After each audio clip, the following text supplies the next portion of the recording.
What's going on, everyone?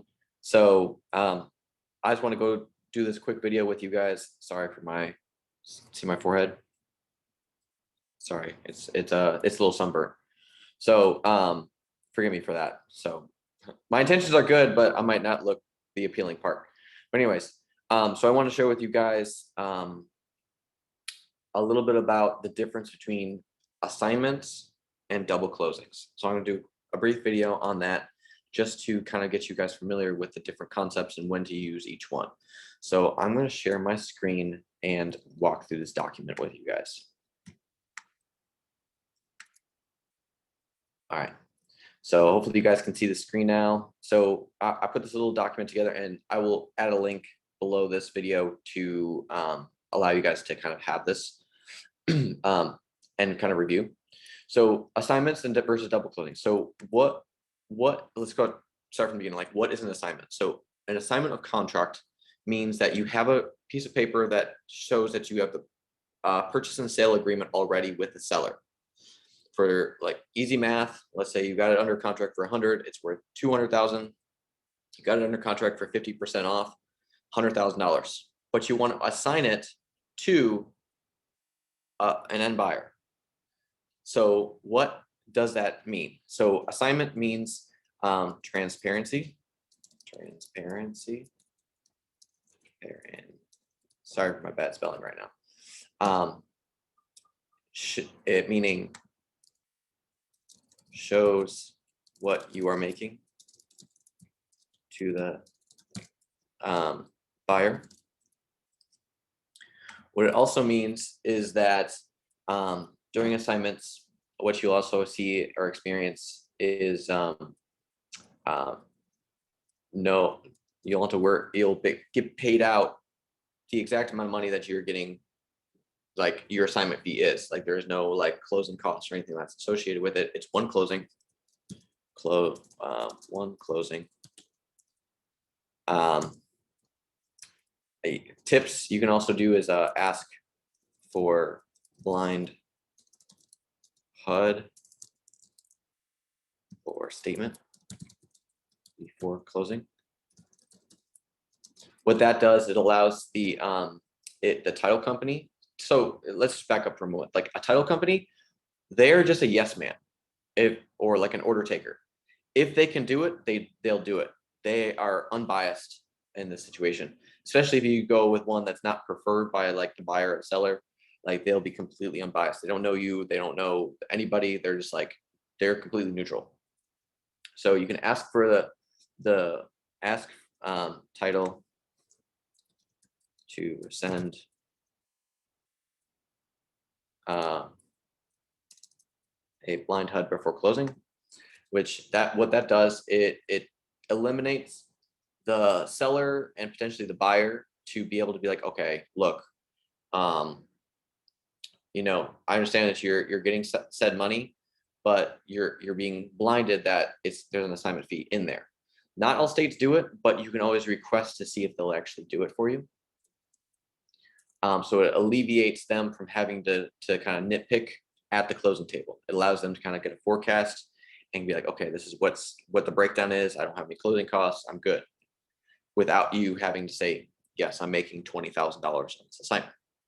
So that's a little bit about that. What I would do is with assignments, what I would like when you're talking with talking with the buyer, a couple of things I would ask would be beforehand. Let me do this.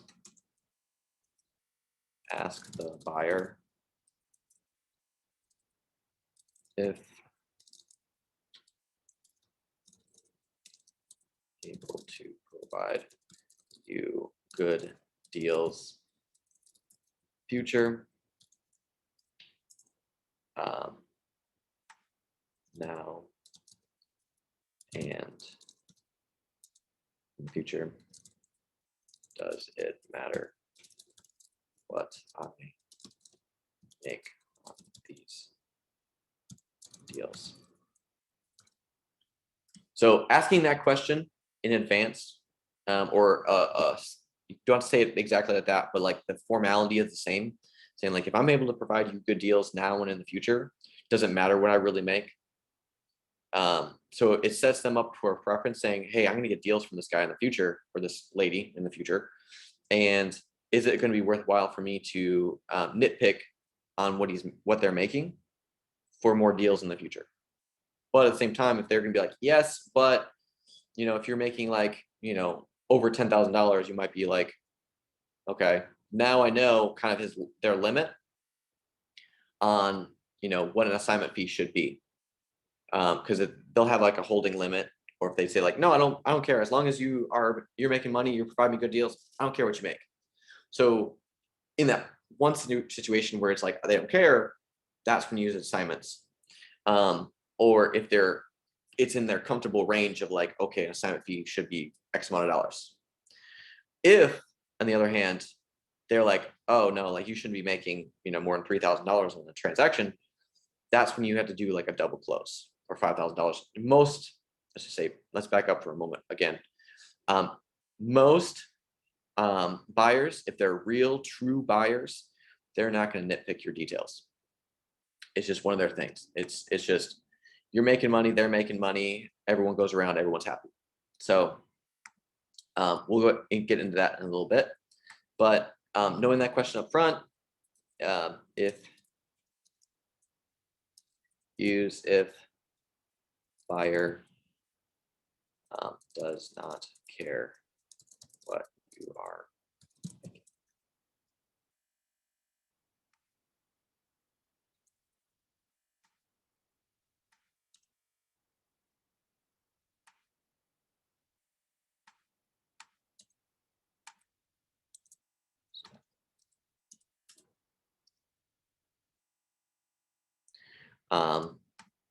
So that's kind of a little bit about assignments themselves. So again, as a recap for assignments, use if the buyer does not care what you're making.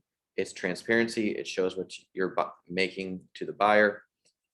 It's a one closing, and I can do like tip, ask to send blind HUD statement before closing. And that's to more often the seller. So the seller doesn't have to nitpick and be like, okay, where is this $20,000 assignment fee going to? Like, shouldn't I have made that? That's doing the HUD statement or blind HUD statement will prevent that action from happening. Now, on the flip side, if you're doing a double closing, it's the exact opposite. Use if buyer cares what you could be making. Not transparent.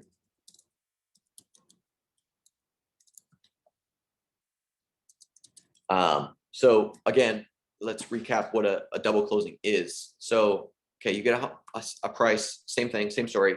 House is worth 200,000. You got it under contract for 100,000. And a double closing, what that is you're actually doing two closings. You're actually doing one with you and the seller, and then you're doing one with you and the buyer. Instead of one closing, you have two. So you're involved with both transactions. You're the buyer on one, which is the first one, and then you're the seller on the second one, and it happens just like that. I mean, give it like realistically like a 5-minute click or finger snap, okay? But in the meantime, what you'll need to have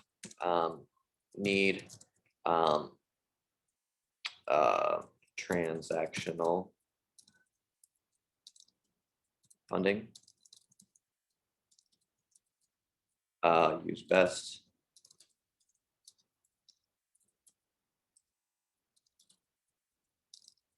Sorry for my bad spelling right now. Funding.com. Use them for your transactional funding. And what transactional funding is the ability to borrow $100,000 to put in escrow with the title company so that you can close, so that you can get yourself to the next closing. Because a lot of title companies, especially if you haven't built a relationship up with them, is what they'll do is they'll be like, no, you're required to have the money in the escrow account for closing purposes on the first one. Once you have that, you can literally, you're going into the next closing right away. But title companies are very like black and white when I say that. So they need the funding in there to take you from one closing to the next, even though it's 5 minutes. What that is cost is usually around 1% of purchase. So the cost is usually 1% of the purchase price that you have with the seller. So if you're $100,000 in for the purchase price, it's going to be a 1% of that, not 1% of what you have with the buyer if it's 120. So you're in for $1,000 just as a fee for borrowing the money for 5 minutes to 30 minutes, whatever the transaction funding is for. It's 2 closings.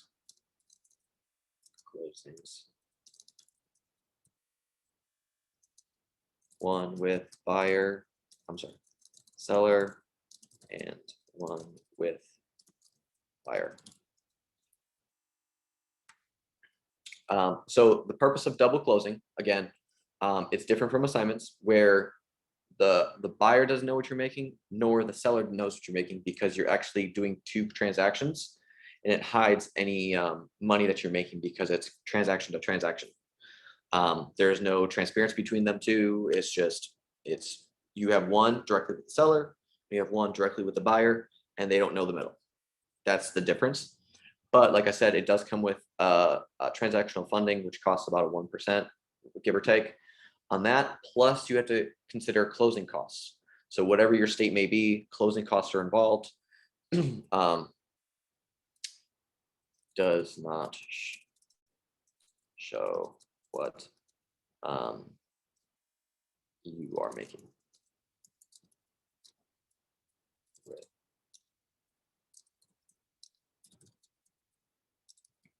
So with double closings, again, I would do it if you're making enough money on the deal where it makes sense to absorb, like I said, depending on the state, $1,000 to $3,000. So if you're making like a $50,000 assignment fee, it might be good just to double close and just absorb the costs, so you're still making 47 without a headache.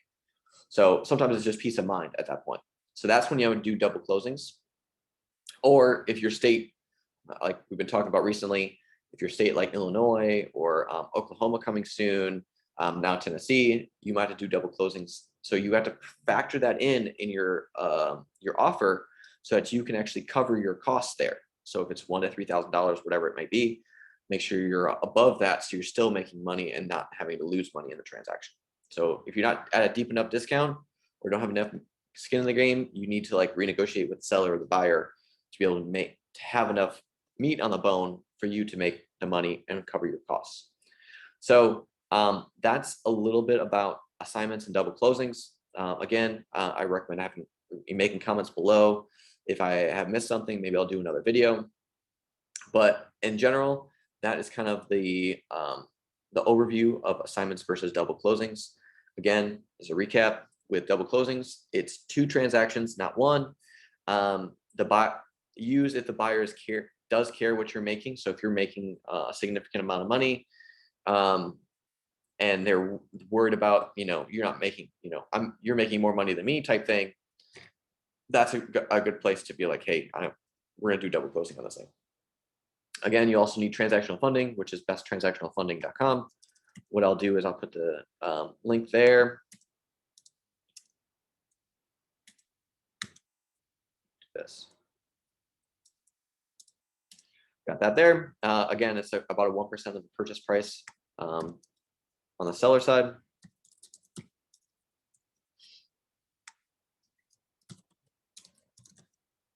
And then it's also 2 closings, hence double closing. It's not transparent, does not show what you're making on the other side. So again, I hope you had this was good for you guys. I just mute myself. I hope that was good training, but let me know if you have questions in the comments below, and see you in the next video.